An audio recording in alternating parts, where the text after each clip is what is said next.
Assalamualaikum warahmatullahi wabarakatuh. Welcome back again to my channel. Guys, kali ini aku mau share salah satu tesis lagi. Jadi di video aku sebelumnya kan aku udah pernah ngebahas tenses simple present dan present continuous. Nah, sekarang aku mau ngebahas tentang future tense. Nah, kebetulan future tense ini aku bagi dua karena dia ada sedikit perbedaan di antara kedua future tense ini. Yang pertama yaitu simple present tense, simple future tense. Yang kedua itu future be, going, and to. Nah, kali ini aku mau jelasin tentang yang simple future dulu. Mau tahu penjelasan aku? Yuk simak video aku. Halo teman-teman, kali ini aku akan jelasin tentang jenis tenses lagi. Yang sebelumnya aku udah pernah jelasin tentang simple present tense sama present progressive atau continuous. Kalau kalian udah nonton di video aku sebelumnya. Nah, sekarang aku mau jelasin tenses yang lain, yaitu simple future tense. Tenses ini juga sebenarnya umum dipakai untuk kalimat sehari-hari ya teman-teman, karena dia ini berfungsi sebagai untuk menunjuk kejadian atau menjelaskan kejadian yang akan datang atau yang kita rencanakan, walaupun belum tentu terjadi, tapi ini adalah bagian dari sebuah rencana. Jadi konteksnya itu akan datang atau masa depan gitu. Langsung aja untuk yang hal yang perlu kalian ingat itu dalam simple future tense ini adalah dia identik dengan kata will gitu, yaitu artinya akan. Nah, jadi kalau misalnya kalian udah paham untuk fungsi dari will dalam kalimat ini, selebihnya akan gampang karena kata kerja yang akan digunakan adalah hanya kata kerja yang pertama gitu. Jadi nggak ditambahin ing, nggak ditambahin s atau es, karena dia ketemu will. Yang disebut juga modal auxiliary, kata kerja bantu yang menemani kata kerja utama.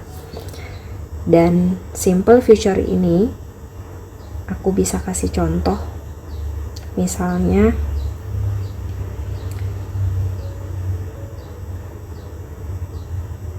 Mita will learn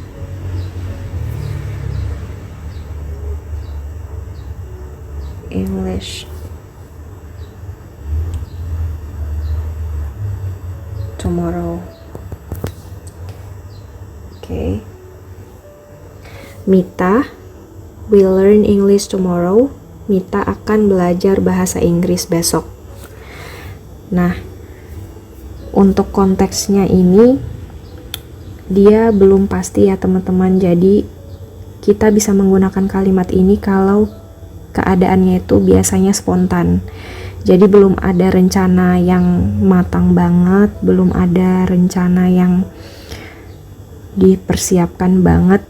Tiba-tiba misalnya terfikir dan terlintas aja di otak kita gitu. Misalnya aku pengen belajar bahasa Inggris nih, kayaknya minggu depan gitu. Nah, ini bisa masuk ke dalam jenis tenses ini. Dan yang kedua, they will visit the zoo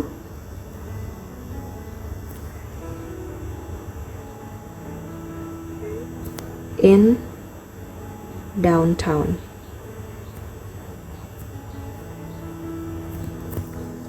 Oke.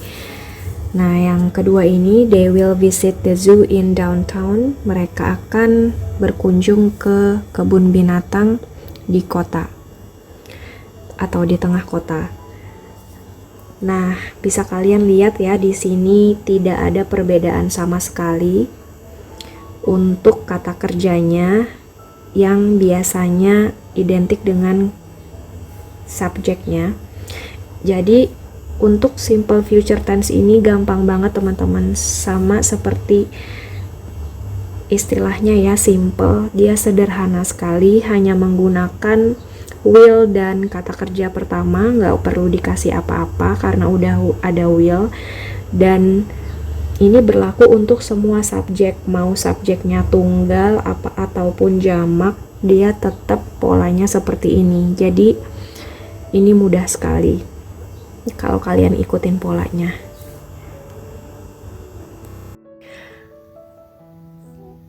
Sekarang aku kasih yang bentuk kalimat negatifnya dari simple future tense. Ini juga termasuk gampang ya teman-teman, karena kalian di sini bisa lihat perbedaannya hanya di kata not-nya saja. Seperti number 1, Mita will not learn English tomorrow. Mita tidak akan belajar bahasa Inggris besok. Dan yang kedua, mereka tidak akan mengunjungi kebun binatang di kota. Nah, di sini seperti yang aku bilang di video sebelumnya, untuk kata keterangan waktu itu sebenarnya boleh dipakai, boleh enggak. Jadi enggak wajib dalam sebuah kalimat, karena dia hanya pelengkap aja. Tapi untuk simple future tense sendiri biasanya dia menggunakan kata keterangan itu selain tomorrow itu biasanya next week. Selanjutnya next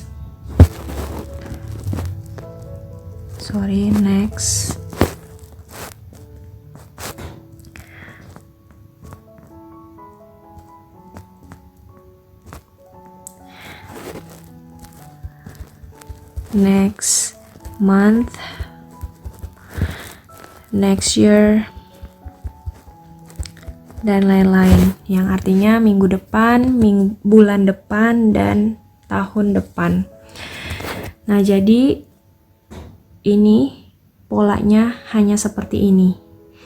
Kalau misalnya untuk kalimat negatifnya tinggal ditambah not sebelum kata kerja dan setelah kata will itu. Nah, sekarang yang bentuk interrogatif atau bentuk kalimat berupa pertanyaan masih terkait dengan simple future tense. Dan kalimat sebelumnya yang aku jadikan kalimat pertanyaan biar lebih mudah lagi. Number 1, will Mita learn English tomorrow? Dan di sini kalian bisa lihat